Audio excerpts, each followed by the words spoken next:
할렐루야, 반갑습니다. 오늘 11월 8일 주일 낮설교 말씀 함께 나누기를 원합니다. 오늘은 고린도후서 2장 15절에 나와 있는 말씀 함께 읽겠습니다. 우리는 구원받는 자들에게나 망하는 자들에게나 하나님 앞에서 그리스도의 향기니. 아멘. 오늘 그리스도인의 향기가 됩시다. 그리스도인의 향기가 됩시다라는 제목으로 잠깐 말씀을 전하도록 하겠습니다. 최근에 읽은 책 가운데 이런 내용이 있습니다. 어떤 목사님께서 해인사 근처에 있는 찻집을 운영하는 어떤 분에 대한 글을 쓰셨더라고요.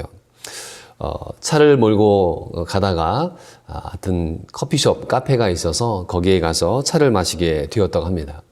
그 찻집의 주인은 굉장히 신실한 불자셨어요. 그래서 그곳에 아마 불교에 대한 그런 분위기가 나와 있는 카페로 만들어 놨다고 합니다.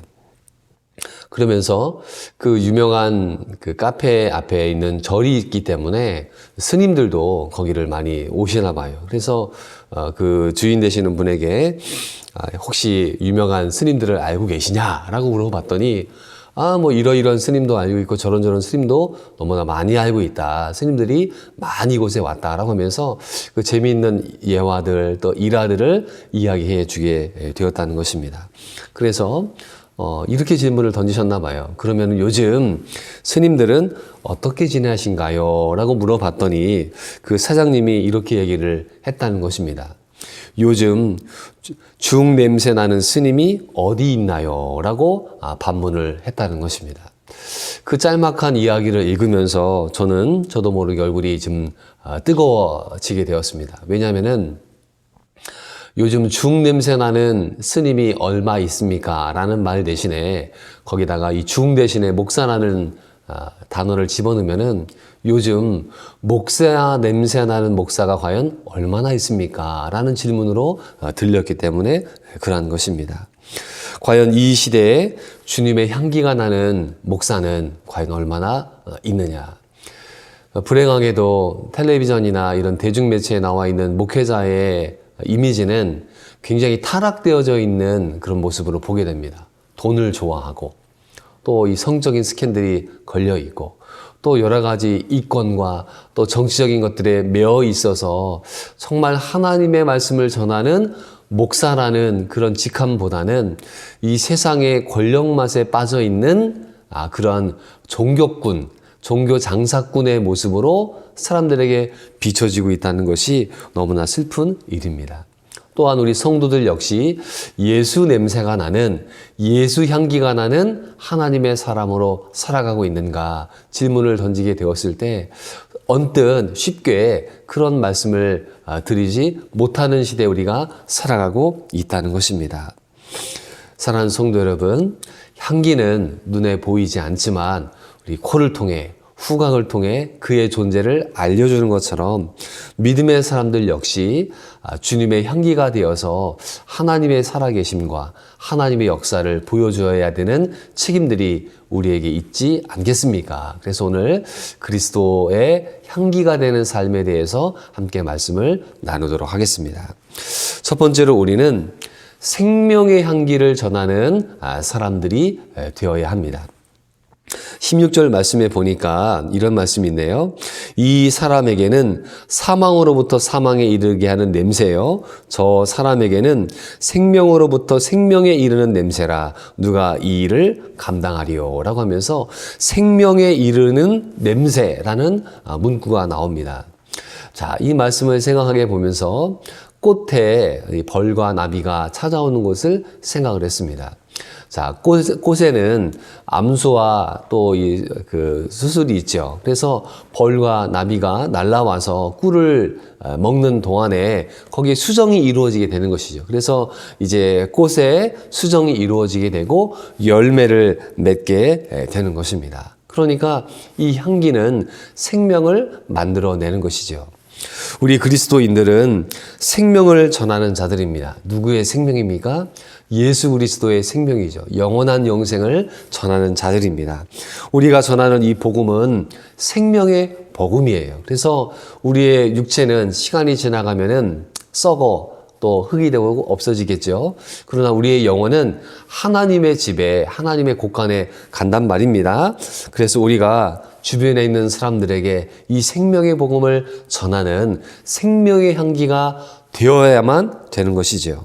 그럼 누구에게 우리가 이런 생명의 향기가 되어야 될까? 가장 가까이에는 가족들에게 우리가 생명의 향기가 되어야 되겠습니다. 또 친구들, 또 친척들, 또 우리 이웃들에게 생명의 향기를 전해주지 않으면은 그들 스스로 하나님을 찾을 수 있는 길은 너무나 적은 것입니다. 그래서 우리가 생명을 전하는 이 생명의 향기가 되어야 된다. 오늘 말씀이에요. 두 번째로 우리는 평안의 향기를 전해야 합니다. 허브를 심은 나무에는 허브의 향기가 납니다. 그래서 아로마 같은 좋은 향기를 맡게 되면은 사람들의 마음에 평안함을 누리게 하는 것이죠. 허브의 좋은 냄새는 수면을 덮고 스트레스를 줄여주기 때문에 사람들에게 인기가 있습니다. 그리스도인은 어디에 가든지 평화의 향기를 나타낼 수 있어야 되는 것입니다. 그러면은 그 평화는 어디에서 오는 것인가? 평화는 희생을 통해서 온다는 것을 우리가 알고 계셔야 돼요. 지금 우리나라가 평화를 유지하고 있습니다. 왜 평화를 유지합니까? 지금 각 집안의 아들들, 또 우리 딸들도 있죠. 우리 아들과 딸들이 휴전선에서 나라를 지키고 있기 때문에 지금 우리 부모님들이 평안하게 잘 수가 있는 것입니다. 만약에 저 휴전선에 있는 젊은이들이 없다, 어떻게 잠을 잘 수 있겠습니까? 북한이 호시탐탐 노리고 있잖아요. 또 일본, 중국, 러시아 이 열강들이 우리나라를 잡아삼키려고 한 것이 벌써 100년이 넘지 않습니까? 그 모진 고통을 우리가 겪지 않았습니까? 그것을 우리가 알고 있기 때문에 군대 가기 싫어도 군대 가서 나라를 지키는 우리의 젊은이들이 있기 때문에 우리가 평화를 누리게 되는 것입니다. 복음은 그냥 우리에게 전달된 것이 아니라는 것이에요. 젊은 선교사님들, 언더우드 아펜자를 비롯한 수많은 선교사님들이 이 땅에 왔습니다. 젊은 날에 와서 정말 전기도 없고 침대도 없고 정말 힘들었던 이 나라에 와서 복음을 전하여 교회를 세우고 학교를 세우고 병원을 세우고 고아원을 세우고 정말 이 시대를 깨우는 젊은이들을 만들었기 때문에 오늘날의 우리 한국교회가 세계에 정말 쓰임받는 교회로 우리가 존재하고 있다는 것을 우리가 아셔야 됩니다. 그래서 우리가 받은 그 복음은 평화의 복음인데 그 평화의 복음을 누리기 위해서는 누군가의 희생과 헌신이 있어야 된다는 것입니다. 오늘날의 우리 한국 교회는 희생과 헌신이라는 것들이 점점 사라져버리는 시대를 우리가 살아가고 있습니다. 그래서 빛과 소금의 삶을 살아야 되는데 빛과 소금 되기 싫은 거예요. 또 주님이 기뻐하시는 미랄의 삶을 살아야 되는데 미랄되기 싫어합니다. 그래서 교회에서는 다 영광만 받고 싶어 하지 헌신하고 희생하는 사람들은 점점점 사라져버리는 그런 시대를 우리가 살아가고 있습니다. 기도의 축복은 받고 싶어요. 근데 기도하기는 싫어해요. 하나님 복은 받고 싶어요. 근데 순종은 싫어해요. 그럼 어떻게 하나님 복을 받아 누릴 수가 있겠습니까? 우리가 예수의 향기, 평안의 향기를 전해야 되는데 그것은 누군가의 희생과 수고가 있어야 된다는 것입니다. 우리가 예수 안에 살다 보면은 마음의 평강을 누리게 됩니다. 왜요? 예수님께서 우리에게 고난의 짐을 먼저 지셨기 때문에 그렇습니다. 그가 찔림은 우리의 죄악을 때문이요. 그가 징계를 받은 우리가 평안을 누린다고 말씀하지 않습니까? 그래서 주님이 당한 고난으로 인해 우리가 평강을 누리게 되는 것처럼 우리가 힘들고 어려운 일이지만 복음 전하는 거 쉽지 않습니다. 그러나 복음을 전했을 때 아름답고 선한 열매들이 맺혀져서 우리 많은 사람들에게 평강의 왕이신 예수님이 증거되기를 축복합니다. 이제 12월이 조만간 올 텐데요. 12월이 되면은 크리스마스 트리가 세워져 가고 사람들이 막 분위기에 들떠갑니다. 그러나 그 가운데 예수님이 없다는 것이, 우리 예수님이 있는 성탄절을 좀 준비했으면 좋겠습니다. 그래서 오늘 평화의 향기가 되기 위해서는 성경에 하나님의 사람을 나타내는 상징들이 있습니다. 그 가운데 미랄, 빛, 소금, 향기, 이 모든 것들의 공통점은 자기의 희생을 담보로 한다는 것입니다. 그래서 오늘 하루도 주님, 저는 주님의 향기 되겠습니다. 평강의 향기 되시기를 주의 이름으로 축원드립니다. 세 번째는 우리는 하나님의 존재를 알리는 향기가 되어야 됩니다. 제가 좋아하는 표현 가운데 하나는 이런 표현이 있습니다. 야, 너를 보니까 하나님이 계신 것 같다라는 말을 저는 참 좋아합니다. 하나님은 영이시기 때문에 우리가 눈으로 볼 수 없고 손으로 만질 수 없어요. 영적인 분이기 때문에 그렇습니다. 그래서 하나님을 발견하고 하나님을 알아가는 방법이 크게 세 가지가 있어요. 세 가지. 첫째는 자연 만물을 통해 하나님을 알게 됩니다. 봄, 여름, 가을, 겨울 하나님의 이 역사를 통해 자연 계시를 통해 말씀해 주시고요. 또 삼라만상을 보게 되죠. 태양을 보고 달을 보고 산과 바다와 이 들을 봅니다. 꽃 한 송이를 보게 됩니다. 그러면서 우리가 기본적으로 생각하는 것들은 세상에 있는 모든 물건은 누군가 만든 사람이 있습니다. 종이컵 하나, 연필 한 자루, 우연히 생긴 게 단 한 가지도 없습니다. 공장에서 누가 만들든지 수작으로 만들든지 해서 그것이 만들어졌지 갑자기 떨어졌다? 그거 믿는 사람 한 사람도 없습니다. 그러면은 아름다운 꽃과 이 자연 만물은 누가 만들었습니까? 하나님께서 만드셨죠. 우리 조상은 그분을 조물주로 알게 되었습니다. 그래서 세상을 만드신 분이 있다. 그분이 바로 하나님 아닙니까? 그러니까 자연 만물을 보고 하나님이란 분이 있겠네라고 생각하게 될 수가 있습니다. 그러나 그 하나님만 알게 될 뿐이지 그 하나님의 아들이신 예수님을 어떻게 압니까? 꽃을 보고 예수님을 알 수 있습니까? 단풍 보고 하나님 알 수 있습니까? 예수님 알 수 있습니까? 불가능하죠. 그래서 하나님께서 선지자와 사도들을 통해서 우리에게 전달해 준 성경 말씀이 있습니다. 이 성경 말씀을 특별계시라고 얘기하죠. 성경의 창세기부터 요한계시록을 통해서 하나님은 창조주가 되시구나, 구원주가 되시구나, 심판주가 되시구나라는 것을 성경을 통해 우리가 깨닫게 됩니다. 그런데 불행하게도 예수 믿지 않는 사람들은 성경을 보지 않는다는 것이에요. 성경을 읽어야 믿음이 생기고 성경을 봐야 하나님을 알 수 있는데 성경을 안 봐요. 왜요? 자기들은 상관없다고 생각하기 때문에. 그럼 어떻게 하나님을 알 수 있느냐? 마지막 방법이 있습니다. 그것은 바로 하나님을 믿는 자녀들, 예수님의 말씀을 따라 순종하는 우리 그리스도인들을 통해 하나님의 계심을 우리가 증거하는 삶을 살아야 한다는 것입니다. 자, 냄새가 사람을 끌어들입니다. 자, 빵집에는요, 빵 냄새가 나요. 그러면 그 빵집에 지나가다가 빵 냄새가 나면은, 거기 가고 싶습니다. 그래서 빵을 사게 돼요. 또 커피숍에 가면은 커피 냄새가 크하게 납니다. 은은한 커피 향을 맡게 되면은 커피가 먹고 싶어지는 거예요. 저는 서점에 갈 때가 있는데 서점에 가면은 책 냄새가 납니다. 그러면 그 책 냄새를 맡으면은, 책을 사고 싶어지는 거예요.